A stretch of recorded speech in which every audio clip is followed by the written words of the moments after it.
چھوٹا منہ بڑی بات، یہ مضمون شمیم محمد شمیم صاحب نے 1969 میں لکھا تھا، جب پہلی بار انسان نے چاند پر قدم رکھا تھا، اور اس واقعے کی کشمیر میں کیا تاثرات تھے اس کے متعلق یہ کالم لکھا گیا تھا۔ امریکی خلاباز آرمسٹرانگ اور آلڈرن نے چاند پر اتر کر تمام دنیا کو ورطۂ حیرت میں ڈال دیا ہے، اور چہار دام عالم میں داد و تحسین کے نعرے بلند ہو رہے ہیں۔ امریکی صدر مسٹر نکسن کو دنیا بھر سے مبارکباد کے پیغامات موصول ہو رہے ہیں، اور دنیا کے تمام بڑے بڑے لیڈروں نے اس موقع پر خصوصی بیانات جاری کیے ہیں جو خاص طور پر اخبارات میں شائع ہو رہے ہیں اور ریڈیو اسٹیشنوں سے نشر ہو رہے ہیں۔ چراغ بیگ نے اس عظیم کارنامے کے متعلق کچھ ایسے لوگوں کے تاثرات، بیانات اور پیغامات جمع کیے ہیں جو بدقسمتی سے نہ کسی اخبار میں شائع ہو سکتے ہیں اور نہ کسی ریڈیو اسٹیشن سے نشر کیے جا سکتے ہیں۔ اس کی وجہ یہ ہے کہ یہ لوگ اتنے چھوٹے ہیں کہ ان کے تاثرات کو کسی بڑے اخبارات میں جگہ ہی نہیں مل سکتی۔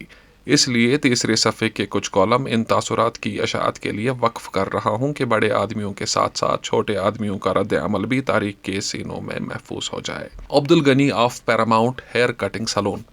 یہ بالکل گپ ہے کہ ایسا ہونا ممکن ہے۔ سالے امریکی ساری دنیا کو بیوقوف بنا رہے ہیں۔ مجھے امریکدل سے زینکدل جانے میں 1.5 گھنٹہ لگتا ہے، یہ لوگ چاند تک کیسے پہنچ سکتے ہیں؟ Abdul Majeed of Kashmir Motors drivers ایسوسی ایشن۔ معلوم نہیں کہ چاند تک بسیں چلانے کے لیے روڈ پرمٹ کون جاری کر رہا ہے۔ اگر یہ کام بھی اپنے ہی محکمہ ٹرانسپورٹ کے سپرد ہوتا تو ہم مارے جاتے۔ یہ ٹرانسپورٹر والے اپنے ہی رشتہ داروں پر نظر رکھتے ہیں۔ ماسٹر دینا ناتھ آف چولگام۔ کیا عظیم کارنامہ ہے!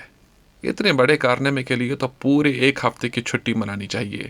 یوں سکول کھلنے کے بعد ہم لڑکوں کو اس واقعے کی اہمیت تو سمجھا سکتے، کیونکہ بغیر چھٹی کے نہ ماسٹر سمجھا سکتا اور نہ لڑکے سمجھ سکتے۔ چھوٹی چھوٹی باتوں کے لیے ہمارے ہاں آئے دن چھٹی ہوتی رہتی ہے، لیکن چاند یاترا کی خوشی میں 1 گھنٹے کی چھٹی بھی نہ دی گئی۔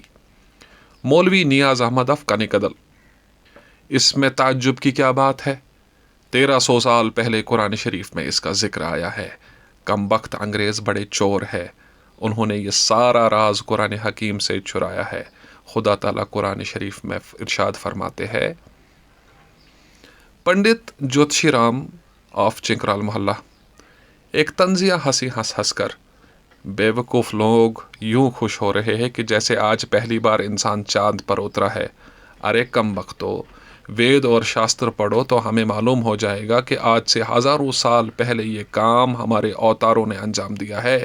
وہ چندرمان پر چڑھ کر یوں چاند پر آتے جاتے تھے جیسے زینکدل سے امریکدل اور امریکدل سے براڈ وے سنیما تک جاتا ہوں۔ سلطان شوگا آف محاذ رائے شماری۔ ابھی تک صرف 3 راستے تھے، ہندوستان، پاکستان یا خود مختار کشمیر۔ اب چوتھا راستہ بھی کھل گیا ہے۔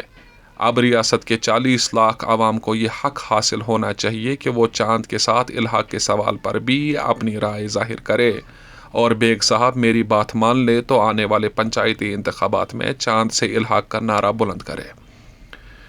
جبار چاپری آف عوامی ایکشن کمیٹی۔ دیکھ لیا آپ نے امریکہ کتنا زبردست ملک ہے، اس لیے تو پاکستان نے پہلے ہی امریکہ کا ہاتھ تھام لیا تھا۔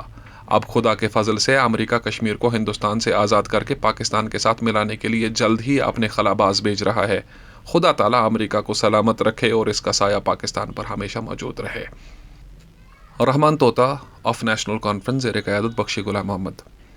امریکہ خلابازوں کی شاندار کامیابی کا سہرا دراصل بخشی صاحب کے سر ہے۔ ابھی حال ہی میں جب بخشی صاحب یورپ کے دورے پہ گئے تھے تو انہوں نے صدر نکسن کو ٹیلی فون پر ہدایت دی تھی کہ اپولو طیارے کو کس طرح سے خلا میں بھیج دیا جائے۔ صدر نکسن نے ان کے مشورے پر عمل کیا تو کامیابی نے ان کے قدم چوم لیے۔ 21 جولائی 1969۔